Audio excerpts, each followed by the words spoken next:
చిత్తూరు జిల్లాలో సీఎం చంద్రబాబు మాట్లాడుతున్నారు. లైవ్ ద్వారా చూద్దాం. అక్కడక్కడ 50% వాళ్ళు ఉండాలి. రేపు రాబోయే రోజుల్లో 50% లోకల్ బాడీస్లో వాళ్ళకి రిప్రజెంటేషన్ ఉంది. ఎమ్మెల్యేలు 33% రేపు ఇవ్వాలి సీట్లు. మీరు మొన్న ఎతుక్కుంటూ నేను పెద్ద డిఫికల్ట్గా ఎక్సర్సైజ్ చేసి 20 మందికి ఇచ్చా. వేరే పార్టీలు అవి కూడా ఇవ్వాల. మనం కావాలని 20 ఇచ్చాం. 20లో గెలిచింది కూడా చాలామంది గెలిచారు. దానికోసం నేనేమన్నానంటే ఎవ్రీ కేఎస్ఎస్ 1+1 ఒక మేల్ ఉంటే ఒక ఫిమేల్ ఉండాలి. అప్పుడు ఏమవుతుందంటే క్యాడర్ రిక్రూట్మెంట్ జరుగుతుంది. మహిళలతో మగవాళ్ళతో సమానంగా మహిళలు వస్తారు. అదే మాదిరిగా రెండోది బ్యాలెన్స్ కావాలి. మన కమిటీలు కూడా లీడర్షిప్ నేను చూశాను. అది కూడా మీకు చెప్తాను, డోంట్ మిస్టేక్ మీ. ఇది యథార్థం. మొన్న ఎన్నికల్లో మనం ఎందుకు గెలిచాం? పర్ఫెక్ట్గా సోషల్ రీఇంజనీరింగ్ చేశాం. ఏ నియోజకవర్గం ఏ కమ్యూనిటీకి ఇవ్వాలి. ఎస్సీ ఎస్టీలకు రిజర్వేషన్లు ఉన్నాయి, బీసీలకు రిజర్వేషన్లు లేవు. మిగిలిన కులాలకు కూడా మనం సీట్లు ఇస్తున్నాం, గెలుస్తున్నారు. కానీ బీసీలని ప్రత్యేకంగా ఇవ్వకపోతే మనం గెలిచే పరిస్థితి లేదు. అందుకే నేనేం చేశానంటే జనాభా దామాషా ప్రకారం ఎక్కడికక్కడ అనలైజ్ చేసి బీసీలకు ఎక్కువ ప్రాధాన్యత ఇచ్చాం. మొట్టమొదటిసారిగా with great difficulty social re-engineering చేశాం. కులాల వారిగా జనాభా ప్రాతిపదికన సీట్లు ఇచ్చింది మొదటి ఎన్నిక, మొన్న ఎన్నిక అని చెప్పి కూడా నేను మీకు తెలియజేస్తున్నాను. అంతవైపు ఇచ్చాం కానీ ఇంత పకడ్బందీగా ఇవ్వలేదు. దీనివల్ల బ్రహ్మాండమైన విక్టరీ వచ్చింది. అయితే ఇక్కడ ఇంకొక విషయం కూడా ఉంది. అందరూ ఉన్నారు గట్టి మాట్లాడుతున్నా. ఈరోజు మనందరం ఇక్కడ ఉన్నప్పుడు గ్రామ స్థాయిలో లాస్ట్ స్థాయిలో వీకర్ సెక్షన్స్ బాగా వస్తున్నారు. బూత్ లెవెల్లో కూడా వస్తున్నారు. యూనిట్ లెవెల్లో కూడా కొంతవరకు వస్తున్నారు. క్లస్టర్ మండలానికి వస్తే అందరూ రావడంలా ఫిల్టర్ అయిపోతున్నారు. అక్కడి నుంచి రాష్ట్రానికి వస్తే ఇంకా ఫిల్టర్ అయిపోతున్నారు. అంటే దామాషా జనాభా ప్రకారం వచ్చేది అన్ని స్థాయిలో రావాలి తప్ప ఏదో చిన్నవి మాత్రం వాళ్ళకి ఇచ్చి పెద్దవన్నీ మనమే పెత్తనం చేయాలంటే కుదరదు. రెండో విషయం కూడా గుర్తుపెట్టుకోవాలి, ఒకే రాత్రికి నాకు వీలు కాదు. ఒకవేళ కానీ రేపు పని జరగకపోతే మొత్తం మునిగిపోతాం. తెలుగుదేశం పార్టీకి ఒక ప్రత్యేకమైన ఓట్ బ్యాంక్ ఉంది. వీకర్ సెక్షన్స్ ఓట్ బ్యాంక్ ఉంది. అగ్రవర్ణాల్లో కొన్ని వర్గాలు వేస్తున్నారు. ఇప్పుడైతే ఎలక్షన్లో అందరూ కూడా వచ్చారు. దీన్ని పెంచుకోవాలి. కాన్షియస్గా దీన్ని పెంచుకోవాలంటే మనం సోషల్ రీఇంజనీరింగ్ తప్ప జనాభా దామాషా ప్రకారం మెంబర్షిప్ జరగాలి. అది కూడా నేను చూస్తున్నా. పార్టీ పొజిషన్లో నామినేట్ పొజిషన్లో కూడా దాని మరి జరిగితే భవిష్యత్తులో లోకల్ బాడీస్లో కూడా జరిగితే ఒక ఎఫెక్టివ్గా ఉంటుంది. అదే సమయంలో మన పార్టీలో ఉండే సీనియారిటీ కూడా గుర్తుపెట్టుకోవాలి. ఎన్నో సంవత్సరాలుగా త్యాగాలు చేశారు. కుటుంబ సభ్యులను పోగొట్టుకున్నారు, ఆస్తులను పోగొట్టుకున్నారు, పార్టీకి పనిచేశారు. వాళ్ళని గుర్తుపెట్టుకోవాలి.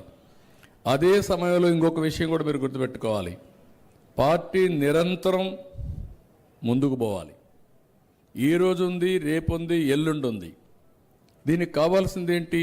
నాయకత్వం. యంగ్స్టర్స్ రావాలి. మొన్న ఎలక్షన్లో ఫస్ట్ టైం యంగ్స్టర్స్ని ఎక్కువ తీసుకొచ్చిన పార్టీ మన పార్టీ. అది కూడా మీరు గుర్తుపెట్టుకోవాల్సిన అవసరం ఉంది. సోషల్ రీఇంజనీరింగ్ చేశాం. అదే మరి యంగ్స్టర్స్ని తీసుకొచ్చాం. చదువుకున్న వాళ్ళకి ప్రాధాన్యత ఇచ్చాం. ఇప్పుడు ఇవన్నీ ఇచ్చినా కూడా ఇంకొక ప్రాబ్లం కూడా ఉంది. మళ్ళీ వీళ్ళందరినీ మన ఐడియాలజీకి సింక్ చేయాల. కొత్త వాళ్ళకి మన ఆలోచనలు అర్థం కావు, పాత వాళ్ళకి అన్నీ అర్థం అవుతాయి. ఎందుకంటే ఎప్పుడు నా మాట వింటూ ఉంటారు, మీ మాటలు నేను వింటూ ఉంటాను. కొంతమంది కొత్త వాళ్ళు వచ్చినప్పుడు వాళ్ళకి అర్థం కావు. ఇప్పుడు ఉదాహరణకు థామస్ గారు ఉన్నారు, ఇలాంటి ప్రసాదరావు గారు ఉన్నారు. వాళ్ళు డిఫరెంట్ ఫీల్డ్లో వచ్చారు. కానీ అదృష్టం ఏంటంటే వాళ్ళు ఇమ్మీడియట్గా అడ్జస్ట్ కాగలిగారు. I'm very happy. చాలా ఫ్యూ పీపుల్ ప్రొఫెషనల్స్ అడ్జస్ట్ కావడం. కాబట్టి దీన్ని ఫిలాసఫీ ప్రకారం మనం చేయాల్సిన అవసరం ఉంది. రెండోది కూడా మీరు మన నియోజకవర్గానికి వస్తే నేను బ్రీఫ్గా వస్తాను. నియోజకవర్గంలో మన నియోజకవర్గం ఎప్పుడు కూడా టైట్ నియోజకవర్గం, కానీ ఈరోజు బ్రహ్మాండంగా గెలిచారు. రాబోయే రోజుల్లో ఈ నియోజకవర్గం తెలుగుదేశం పార్టీకి కంచుకోటగా తయారు చేసే బాధ్యత మీది. మీకు పూర్తిగా సహకరించే బాధ్యత నాది. ఎమ్మెల్యే, ఎంపీ అందరూ ఉంటాం, అన్ని విధాలా మీకు సహకరిస్తాం. మొన్న మనం చూస్తే 14.2% మనకు మెజారిటీ వచ్చింది. అంటే ఆవరేజ్ రాష్ట్రంలో 15-16% వస్తే ఇక్కడ కూడా 14% వచ్చింది, 14.2% వచ్చింది. ఓవరాల్గా స్టేట్లో యూనిఫామ్గా వచ్చే పరిస్థితి వచ్చింది. మెంబర్షిప్కి వచ్చినప్పుడు 53,343 మంది మెంబర్షిప్ చేయించారు. టార్గెట్లో 3.82% పాపులేషన్ బేస్ ప్రకారం మీరు మెంబర్షిప్ చేశారు. రాష్ట్రంలో మీ ర్యాంక్ 90, 175, 90 ర్యాంక్లో ఉన్నారు. అంటే అంత హ్యాపీగా లేరు. 90 అంటే వెనక నుండి లెక్క, సగం కంటే అవతలు ఉన్నారు మీరు. కాబట్టి ఇది కూడా మీరు గుర్తుపెట్టుకోవాలి. 8 నెలలు అయింది. లైఫ్ మెంబర్స్లో 3rd ప్లేస్లో ఉన్నారు, సంతోషం, స్టేట్లోనే. అదే మరి పేదల సేవలో 8 పెడితే ఎమ్మెల్యే గారు 5 అటెండ్ అయ్యారు, 3 అటెండ్ కాలేదు, డుమ్మా కొట్టాడు. అది కూడా ఆయన చెప్పినా చెప్పకపోయినా రికార్డ్ అయిపోతూ ఉంటాయి. నేను కూడా ఏం చేయలేను. వచ్చాడు, రాలేదు. చిత్రగుప్తుడి వారికి రికార్డ్స్ అన్నీ అప్డేట్ అయిపోతూ ఉంటాయి. నేను నిమిత్త మాత్రం ఇక్కడ. అదే మరి స్వచ్ఛ ఆంధ్రప్రదేశ్కి రాలేదు. కాబట్టి ఇవన్నీ కూడా ఎందుకు చెప్తున్నానంటే, నెలవారీగా దగ్గర మనకు యాక్టివ్ కార్యకర్తలు, నాయకులు, ఐ కెన్ సే నాయకులు, క్యూబ్స్ అనే మాట మాట్లాడాను. Cluster, unit, booth. ఇప్పుడు కేఎస్ఎస్ మాట్లాడాను. 2 పేజీల ఓటర్ లిస్టులో ఒక మేల్, ఒక ఫిమేల్ పెట్టుకుంటున్నాం. నేను రాష్ట్ర పార్టీ అధ్యక్షుడిని. నేను కూడా నా నియోజకవర్గంలో ఒక కేఎస్ఎస్ మెంబర్గా ఉండాలి.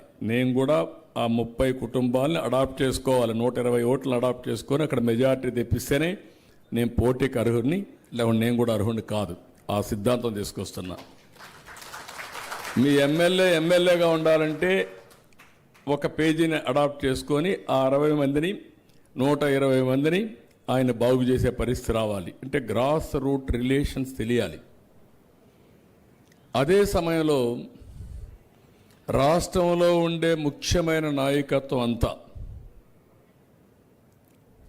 బూత్ కమిటీ కానీ, యూనిట్ కమిటీ కానీ, క్లస్టర్ కమిటీ కానీ కన్వీనర్గా ఉండాలి. ఇక్కడ పర్ఫార్మెన్స్ ఉంటేనే ఆయనకు పదవి. పోటీ ఎమ్మెల్యేగానే చేయాలి, ఎంపీగానే చేయాలి, లేకపోతే ఒకదానికి ఆయన ఇన్ఛార్జిగానే ఉండాలి. వాళ్ళ బాధ్యత ఏంటి? అక్కడి నుంచి పంచాయత్, మండల్, జిల్లా, కాన్స్టిట్యున్సీ, రాష్ట్రం అంతా వరకు వాళ్ళందరూ అక్కడ కూడా ఉండొచ్చు. డబుల్ పొజిషన్ అంటే 3 పొజిషన్లు ఉంటాయి పార్టీలో. ఒకటి కంపల్సరీగా కేఎస్ఎస్లో ఉండాలి, 2 క్యూబ్స్లో